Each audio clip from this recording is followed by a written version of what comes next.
All right. Think everything's working. I've got fuzzies in my mouth from the mask. All right. I'm going to dim the lights just a little bit. You see that a little better?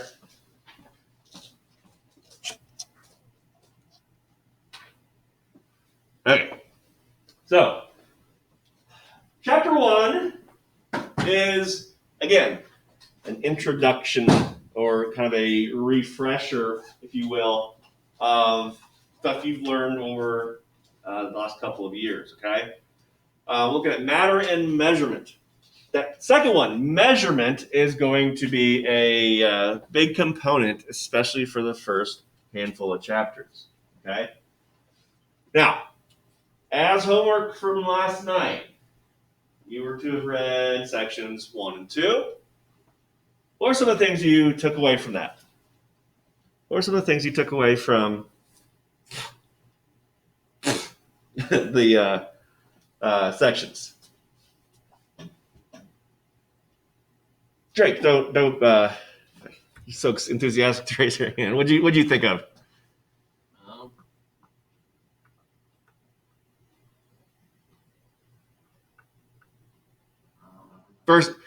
Early first assignment, so it's sometimes a little difficult to remember, especially since you don't have it sitting right in front of you. I understand. Anybody remember anything that they read yesterday? Cool. Yes, that was a review. Exactly. And that's honestly, like I just said, it's a review. Okay? So we're going to talk about matter. What can matter essentially be made of? And then going to get to your first flow chart. Okay? Whenever you see a flow chart, always put a star next to it because those are usually pretty important and pretty handy to have when you do this. All right. So, in chemistry, this is what we're going to be doing. We're going to study matter. But more specifically, we're going to be studying its properties and its behavior. Okay, so we're not just going to essentially list what matter is and some examples. We are going to be diving deep and looking at how it behaves.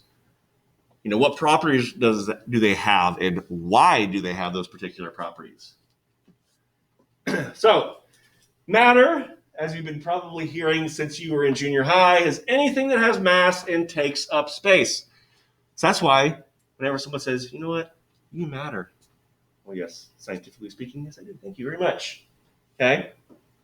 So, there are different types of matter. Okay? You've got elements, you've got compounds and molecules. So, when we talk about atoms and elements here, atoms are the building block of matter, as we've heard so often. And each element is made up of its own kind of atom. And it's going to be the same kind of atom. And in fact, I want to move this over just a little bit. Okay. So gold, atoms of gold are going to be atoms of gold. Okay. An element of oxygen will only contain oxygen atoms. And then we have compounds where that's 2 or more. Okay. There is a small difference between a compound and molecule. Oftentimes, people kind of use them interchangeably. And it's an acceptable practice, but there are slight differences.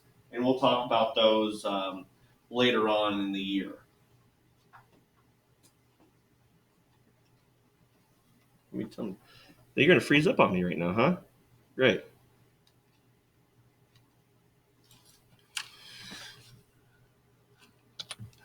All right, hold on, folks.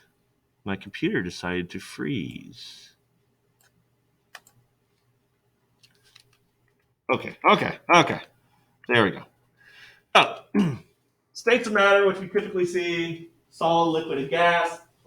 There is a fourth type of state of matter. Does anybody know what that is? Cool. Plasma. Plasma, yes. And no, we're not necessarily talking about the plasma and the plasma TV. Okay, what's an example of where we might see the type of plasma that they are talking about? It's really bright and flashy during thunderstorms. Lightning. Lightning is a form of plasma. Okay, it's not one that you typically discuss when you are discussing states of matter, but it is considered to be one. So solid, liquid, and gas, you do have elements and compounds that can exist, or I should say compounds that can exist in all three at some point. And that is water. Water can be solid in ice, liquid in water, and water vapor in the gas form. So, but it maintains its structural integrity, maintains its chemical makeup. It's going to be the same. All right. Classification of matter. This is your first flow chart. Okay, or I also call them roadmaps. When you see things that look like this, as I mentioned, star them, highlight them. Big things that say need to know. Okay. I often encourage individuals, especially with this one. This one's kind of lengthy compared to most of the other ones we see. But I also encourage you to, if you have maybe 5 minutes or less, copy this down. Like, do it one by one. Okay. Talk to yourself as you do it. So, how do we classify matter? It's really going to be a series of about 3 questions. Okay. 3 questions. The first question you need to ask yourself, is it uniform throughout? Now, when we say the word uniform, what are we talking about? The same. Exactly. Is it the same throughout? Meaning, can I take a piece from this section of this piece of matter and a piece from this other side of the section of this piece of matter, and will they be made up the same? Will they have the same composition? Okay. So, first question, here's if you answer yes or no. If you say no, then you simply have a heterogeneous or heterogeneous, doesn't matter how you say it, it all means the same, heterogeneous mixture. Okay? So you can think of like salad dressing. Anybody use Italian salad dressing? That's how it separates the oil and vinegar. Okay, that's not uniform throughout. So that's a heterogeneous mixture. And that's it. Once you say no there, that's where you're at. That's where you say, that's where you classify that particular substance. However, if you say yes, excuse me, then you are considered homogeneous. Same throughout. Okay? Milk is a homogeneous mixture. You can take a sample of milk from the top surface, and a sample of milk from anywhere else in your glass, and you're going to have the same content, essentially. All right, so if you answered yes to the first question, you are homogeneous. Then you ask question number 2. Does it have variable composition? No, when we say variable composition, what are we talking about?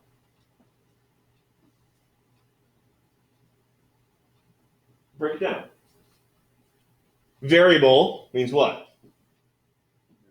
Different, changing, right? Composition. Makeup, exactly.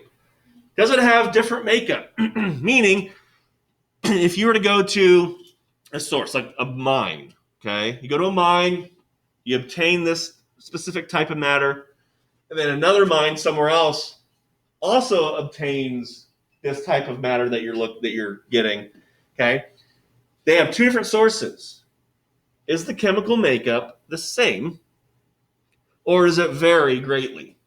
Are the percentages of the components different from source to source?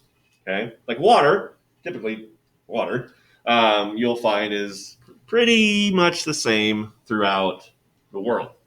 Okay, whereas you get into certain like medicines, for instance, or even other compounds found in nature, the source or the companies making it, the pharmaceutical companies, they might have a different recipe. Okay, so Second question, does it have a variable composition? If you say yes, it does have a variable composition, then you have homogeneous mixtures. Okay? I always like to. I'm a big ranch dressing fanatic. Have been since about your age. So that was just a couple years ago, I think. At this point, I do find that I do have a better liking for certain brands of ranch than others because they have, although it may be uniform throughout, but from company to company, they're going to have their own take on it. Okay, they're going to have their recipes be different. So some to me, are better than others. But if you say no to question number 2, you have what is called a pure substance. And then once you've decided that you have a pure substance, you ask your third and final question. Can it be separated into simpler substances? Can it be broken down even further? Okay? Again, yes, no question. If it cannot be broken down into simpler substances, you now have an element. Elements are essentially the smallest piece that we can break anything down to. Okay? And lastly, if you say yes, you have a compound. Okay? So again, this flow chart, it took up 8 slides, I think. Just one thing after another. But as you can see, it's not that large. Just we got to talk about every step. Okay? So you want to get familiar with this because we're going to use this in practice in just a few moments. All right.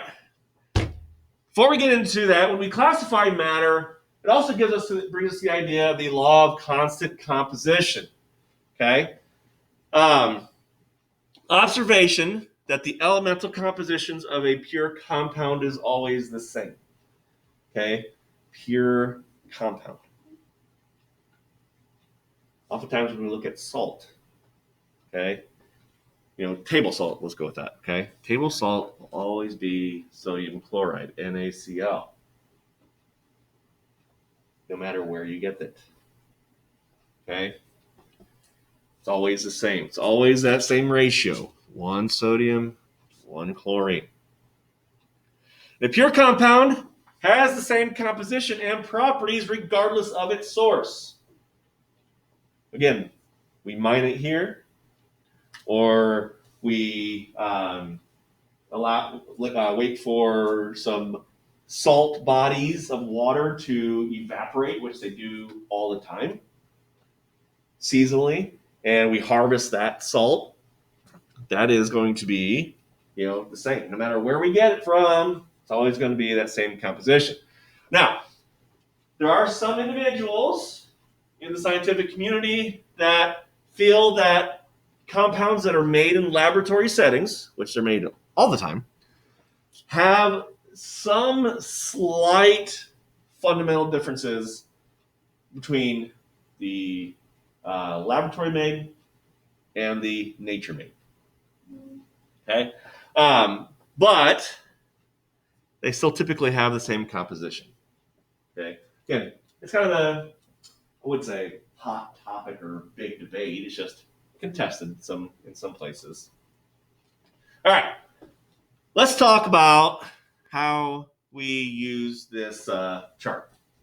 Okay. So this is our first time using a sample exercise, and then we'll use a practice exercise. So you get to see kind of how this is going to benefit you. Okay. So up here, we have our sample question. White gold. In fact, my original wedding ring is white gold. And so it contains gold plus a white metal. And sometimes palladium can be that white metal. 2 samples of white gold differ in the relative amounts of gold and palladium they contain. Okay? Both samples are uniform in composition throughout, and we are to use this flow chart to help us answer whether or not, or to help us to classify white gold. Okay?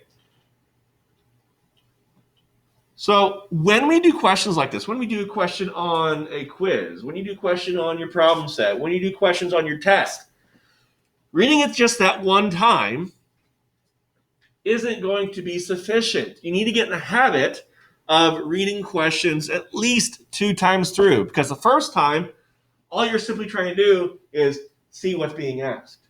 The second time is when you really want to start going through and picking apart and analyzing the question to see if you can find any clues. Okay? So again, white gold contains gold and a white metal, oftentimes palladium. 2 samples of white gold differ in the relative amounts of gold and palladium they contain, and both samples are uniform in composition throughout. Okay, we've read it a second time. Let's classify white gold. First question, is it uniform throughout? Who says it is uniform throughout? Raise your hand. Those of you who raised your hand, how did you come to that conclusion?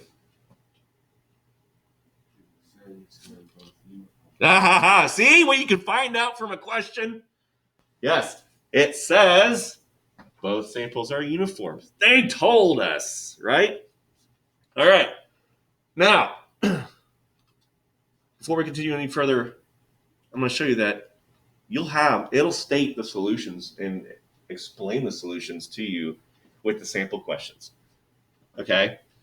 So, again, because the material is uniform throughout, it is homogeneous, so that's the answer to our first question. Then we come down to our second question, does it have variable composition? What do you say, Drake? Yes, and where do you get that information?